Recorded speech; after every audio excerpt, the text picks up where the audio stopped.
These are 1,300 workers in Warren, Ohio, who just learned their jobs are disappearing again. General Motors announced in October 2025 that it is laying off more than 1,300 people at the Ultium Cells battery plant in Lordstown, effective January 5, 2026. For a community that has been promised economic revival through electric vehicle manufacturing, this feels like deja vu from the worst kind of nightmare. Another Black Monday for the Mahoning Valley. Warren sits about 15 miles northwest of Youngstown in Trumbull County, with a population that has shrunk from over 63,000 in 1970 to just 41,558 today. It is a place that local comic book store manager Joshua Nativio says got hit by the ugly sticks of deindustrialization and suburbanization for decades. This is the same Warren where Packard Motor Company once built luxury automobiles, before the automotive industry began its long retreat from Ohio. But Warren thought it had found its salvation in the green economy. The Ultium Cells plant, a joint venture between General Motors and LG Energy Solution, was supposed to be different. It was supposed to be the future.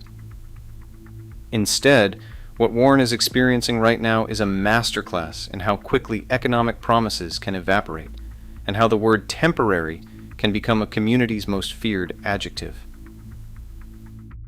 The Ultium layoffs aren't happening in isolation.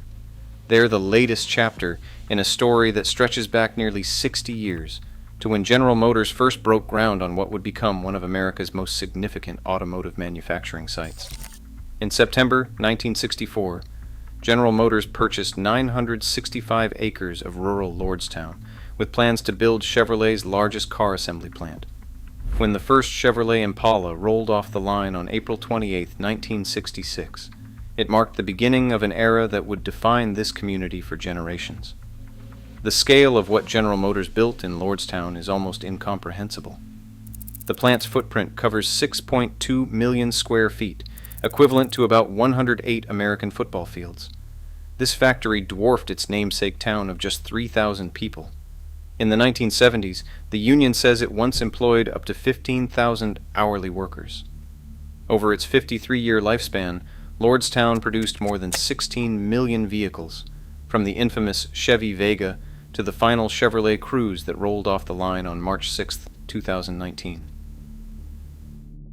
But the plant's closure in 2019 devastated the region. The direct loss of 1,600 jobs triggered what researchers at Cleveland State University calculated as a further 6,400 job losses in the supply chain and local community. The total economic damage was $8 billion in lost economic activity. Lordstown lost a third of its tax revenue due to a $3 million loss in income taxes alone. Tim O'Hara, former president of United Auto Workers Local 1112, worked at the Lordstown Assembly Complex for 41 years before its closure.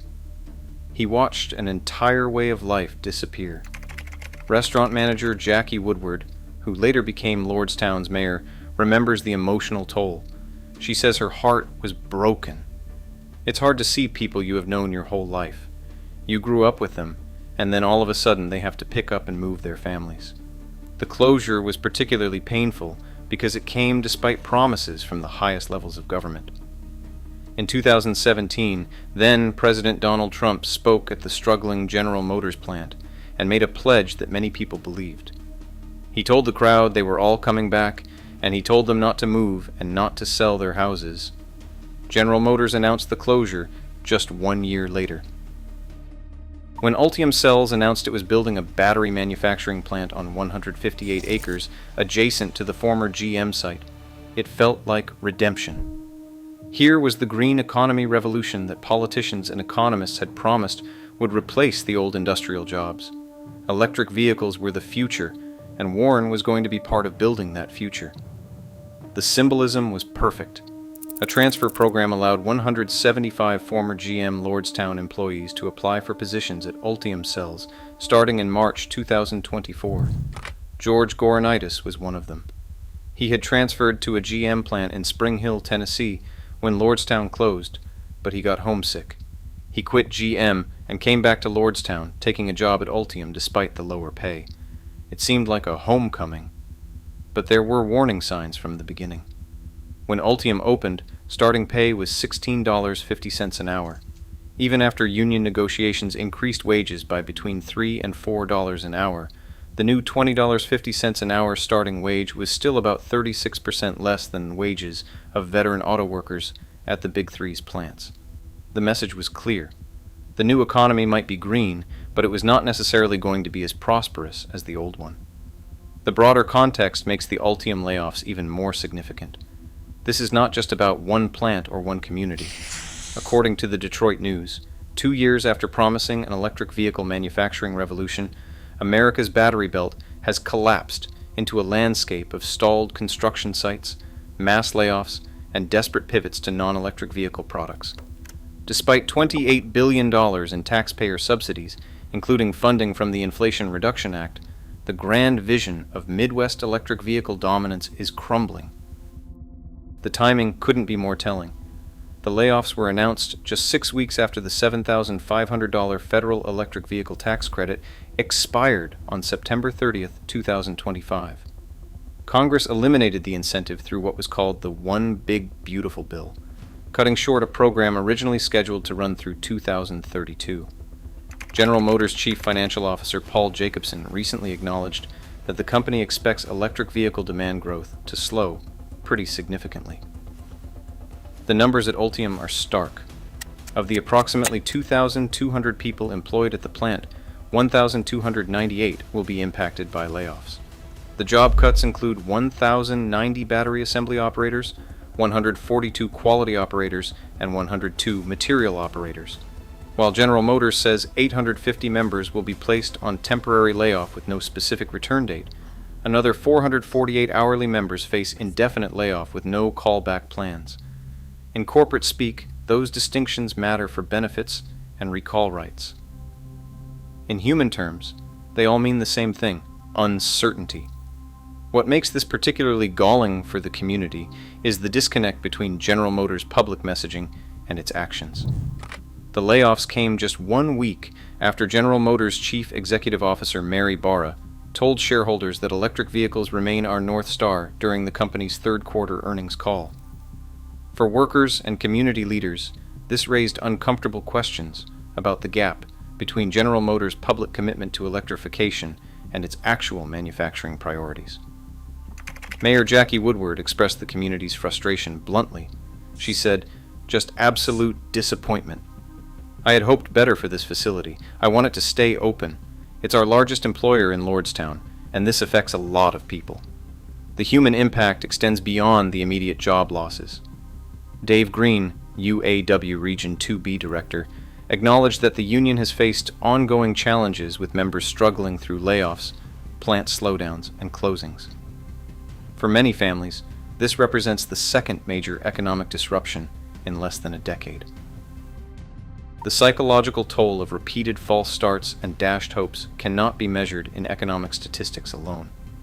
The broader Mahoning Valley has been experiencing this pattern of boom and bust for decades. The region's troubles began on September 19, 1977, with what locals call Black Monday, when Youngstown Sheet and Tube announced it was shutting down. That closure kicked off a wave of steel mill closings that displaced more than 40,000 area workers in basic steel and steel-related industries. It was the kind of devastating blow to manufacturing that Bruce Springsteen would later immortalize in his song Youngstown, capturing the human cost of industrial decline. The numbers tell the story of regional decline.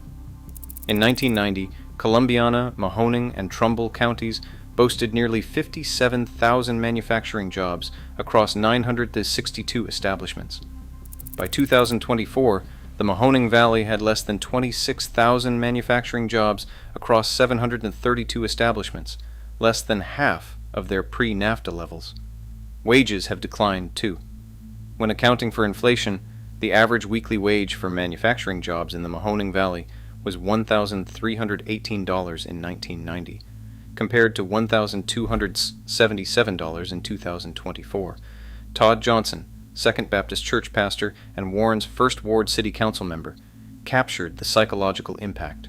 He recalled a day called Black Monday in the Mahoning Valley, the closure or pending closure of multiple steel mills. It left people searching for an identity and a path forward. Authors Sherry Lincoln and John Russo observed that deindustrialization has a half-life. Like toxic waste, its potency decreases slowly, and it continues to cause harm to individuals, to communities, and, as Americans increasingly recognize, to the nation as a whole. Yet, even as the Ultium plant faces layoffs, the cycle is beginning again with new promises and new industries. In August 2025, SoftBank purchased the former Lordstown plant for $375 million as part of the Stargate project, a $500 billion national artificial intelligence initiative. OpenAI plans to transform the former General Motors assembly plant into a hub for AI infrastructure, with SoftBank CEO Masayoshi Son planning to invest up to $3 billion to overhaul the facility. The symbolism is striking. A plant that once built cars, then briefly made electric vehicle batteries, will now manufacture the physical infrastructure of the artificial intelligence revolution. It is another bet on the next big thing, another promise that this time will be different. But some residents are skeptical. Tom and Lori Choka, Lordstown residents, say the proposed data center may not deliver on its promises. What they promise and what they bring are going to be two different things. Their concerns focus on noise, pollution, and increased utility bills. The skepticism runs deep. On November 3, 2025, the Lordstown Village Council voted to approve an ordinance banning all proposals for data centers in the village. They later dropped the ban in favor of a temporary moratorium after the developer sued. Another proposed development adds to the complexity. Bristolville, 25. Developer LLC is seeking to build a $3.6 billion artificial intelligence data center, a 1.65 million square foot facility on 133 acres. During peak construction, it would employ approximately 1,600 laborers, though upon opening the data center expects to employ only 120 full-time workers, earning an average of $84 per hour. The pattern is familiar: big promises, big investments, and ultimately fewer permanent jobs than communities desperately need. High-tech industries, whether electric vehicles or artificial intelligence, tend to be capital-intensive rather than labor-intensive. They create impressive headlines and ribbon-cutting ceremonies, but they do not necessarily replace the broad-based employment that manufacturing communities like Warren have lost. It is a challenge Detroit and Pittsburgh have faced as well in their own post-industrial transitions. The Ultium situation also highlights the vulnerability of communities that bet their future on federal policy initiatives. The electric vehicle push was driven heavily by government subsidies and regulations. When those policies changed, specifically when the electric vehicle tax credit was eliminated, the economic foundation shifted almost overnight. Gubernatorial candidate Vivek Ramaswamy said it was crushing news for the hardworking people of the Mahoning Valley, and yet another consequence of failed central planning. He said Washington, D.C. forced the auto industry to chase electric vehicle quotas the market did not want. Whether you agree with that assessment or not, it highlights a fundamental challenge for communities like Warren. How do you build sustainable economic development when your fate depends on policy decisions made in Washington or corporate boardrooms in Detroit? General Motors' broader struggles with electric vehicles also cast doubt on the timeline for any recovery. In October, the automaker took $1.6 billion in charges related to electric vehicle manufacturing changes and said it expected more in the fourth quarter. The company is reassessing its electric vehicle capacity needs as the U.S. market reacts to regulatory changes. For workers facing layoffs, corporate reassessment is cold comfort. The company says it plans to restart activity at paused facilities by mid-2026 after upgrades and retooling. But in the meantime, workers and communities are left holding the uncertainty of a transition many hoped would be smooth. The word temporary in corporate announcements has a way of stretching indefinitely, especially when market conditions remain unfavorable. For Warren and the broader Mahoning Valley, the Ultium layoffs represent more than just another economic setback. They are a test of the community's resilience and its ability to imagine a different kind of future. Mayor Woodward noted some reasons for cautious optimism. She said, "Luckily, we do have some diversity in Lordstown now as far as businesses are concerned, and so it will not be as detrimental as it was when General Motors closed in 2019. That diversity is relative, but it is real. The community is not as dependent on a single employer as it was during the General Motors era. Foxconn, best known for making iPhones for Apple, maintains a presence in the area. Various smaller manufacturers and service businesses have taken root. The demographic data shows the challenge. Trumbull County's median household income in 2023 was $55,088, with 12.6% of families living in poverty. Employment declined from 87,000 to 86,600 between 2023 and 2024. But communities like Warren have survived before through reinvention and adaptation. The question is not whether they can survive another economic transition. They have proven that repeatedly. The question is what kind of community emerges on the other side, and whether the next wave of economic development will be more sustainable and broadly beneficial than the last. The story of Warren, Ohio, and the Ultium layoffs is not just a local story. It is a window into the challenges facing post-industrial America as it tries to navigate rapid technological and economic change. It is about the gap between political promises and economic reality, between the excitement of new industries and the human cost of transition. As 1,300 workers face an uncertain future and a community grapples once again with the meaning of temporary, Warren continues to search for an economic identity that can provide both stability and hope. The answer might not come from the next big factory or the next revolutionary technology, but from building the kind of diverse, resilient economy that can weather the inevitable storms of creative destruction that define modern capitalism. The layoffs at Ultium Cells will end eventually. The plant might restart, the AI revolution might create new opportunities, and Warren might find its footing in whatever comes next. But the lesson of these repeated cycles is clear. Communities that survive and thrive are those that learn to expect change, prepare for it, and build the social and economic infrastructure to weather it. For Warren, that work continues.